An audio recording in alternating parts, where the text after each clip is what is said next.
Hello po sa inyong lahat mga ka-crypto. Ako po si Pinoy Crypto Trader at sa video na ito ay atin pong pag-uusapan ang tungkol sa balitang ito kung saan ang sabi po rito ay Solana WIF set for $2 push amid increasing breakout chances. Ayan.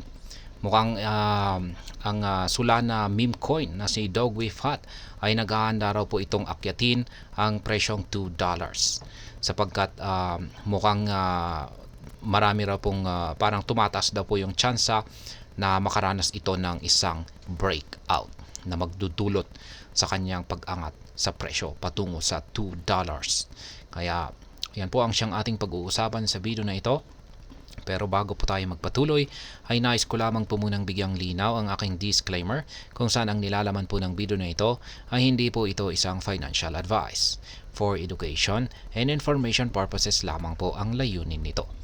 Kaya ayan, sa atin pong pagpapatuloy ay ang sabi po dito ay Solana meme coin Dogwif Hot prepares a wedge breakout run as it exceeds a triangle pattern in the 4-hour chart. Will this lead to a price jump to $2? Ayan. Kaya na aking sinabi kanina ay itong si Dogwif Hot ay isa po siya sa sikat na meme coin ni Solana ngayon. At ngayon ay mukhang naghahanda raw po ito na makaranas ng isang wedge breakout. Ayan, at kung ito po ay nakaranas ng breakout, yung wedge breakout po pala na ito ay makikita po natin sa kanyang 4-hour chart kung saan ay meron pong nabuo na isang triangle pattern. At ngayon kung atin pong aalamin kung mababasag niya yung triangle pattern na ito, ay magagawa nga ba nitong akyatin ang presyong $2? Ayan, altcoins are gaining momentum. The Bitcoin price above $57,000. With the Bitcoin price above $57,000. Kaya ayan, yung mga altcoins ay mukhang nag-uumpisa na raw pong umangat sapagkat si Bitcoin ay umangat po kasi siya sa ibabaw ng presyong $57,000. Kaya mukhang hinahatak po niya ang buong crypto market. Amid the increasing buying pressure, meme coins rank at the top of the charts. One such meme coin is WIF, ready for a domino effect of breakout rallies. Kaya ayan, isa po itong si Dogwif Hot na isang meme coin sa mga nakahatak ni Bitcoin. Ayan, para makaranas ng isang matinding breakout rally.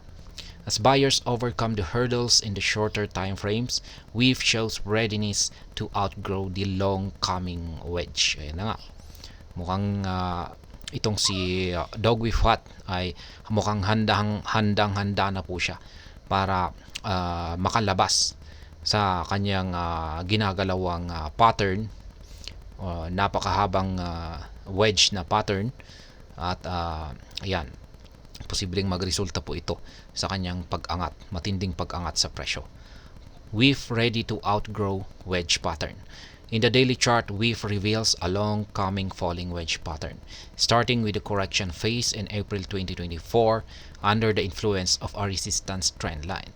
WIF price faces multiple overhead reversals. Kaya ayan po pala, yung long falling wedge pattern po pala ay makikita natin sa daily chart time frame ni WIF. At ayan, nag-umpisa po yung kanyang correction phase noong pang mga buwan ng April 2024. Amid the correction phase, WIF dropped to a low of $1.07 from the 52-week high of $4.8571, accounting for a downfall of 77% in 5 months. The meme coin is preparing a double bottom reversal with a baseline at $1.39. Kaya ayan, mukhang naghahanda ro si WIF para bumuo ng isang double bottom reversal. Kaya ayan, kitang-kita po natin, yan po yung kanyang chart. Yung wedge pattern, falling wedge pattern, ay yan naman po yung binubuo ng dalawang kulay blue na linya.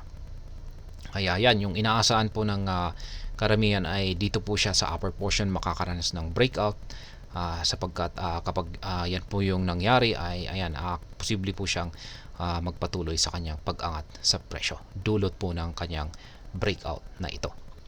As the new bull cycle gains momentum, the meme coin WIF has surged 13.52% over the past 2 days, Currently, WIF is trading at $1.6824 with an intraday gain of 8.77%.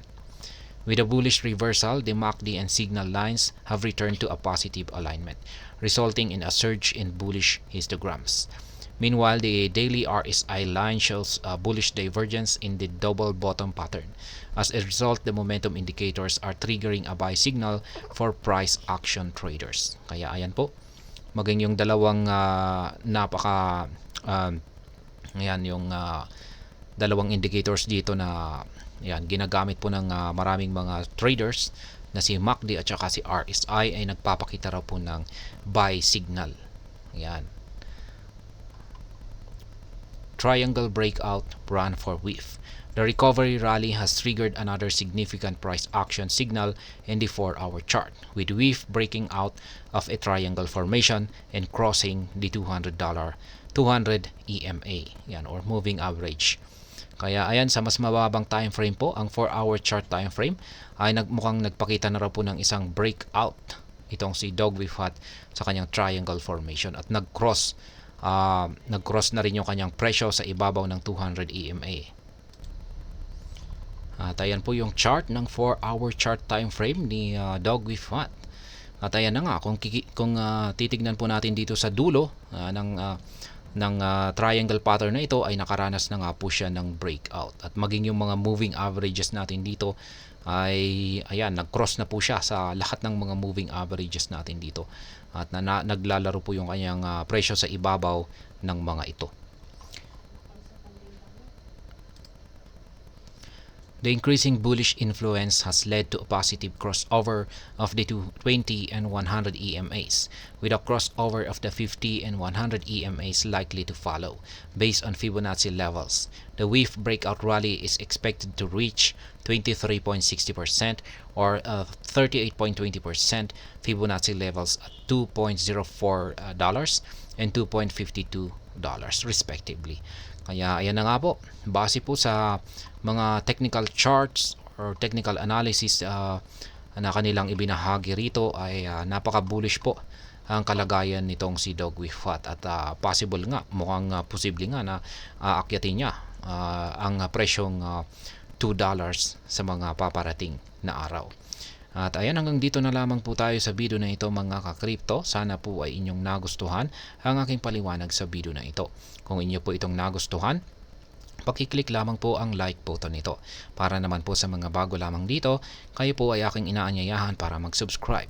Pakiclick na rin po ang bell icon nito dahil ito po ang siya magsisilbing notification nito sa mga bago kong videos na akin pong ina-upload sa aking YouTube channel na ito. Marami pong salamat sa panonood. Ingat po tayo lagi at God bless po sa ating lahat.